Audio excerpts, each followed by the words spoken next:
Lu mau nasi goreng nggak? Boleh lah. Ah, gak gayaan lu gua dang jeung asin oge. Oh, riweuh wae di tukang gadang teh. Tukang dagang. Pan dagangna tengah peuting. Turatur lah.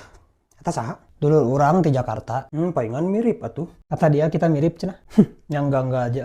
Rame we dagang teh mang. Ah gitu we. Hade tapi euy sango goreng mah. Nah, meskipun gorengnya tapi laku. Oh, sangu mah goreng ge ngeunah, mun banget tak goreng teu ngeunah. Oh, tong ning di dahar di deuleuna ge teu ngeunah. Heeh, biasa we teh make kudu mendalami kitu. Naon? Abong kena dagang sangu goreng banget ge milu goreng. Cek meuli moyokan. Kela tuh kalem. Lu pedes gak? Gak tau lah, kan belum gue cobain.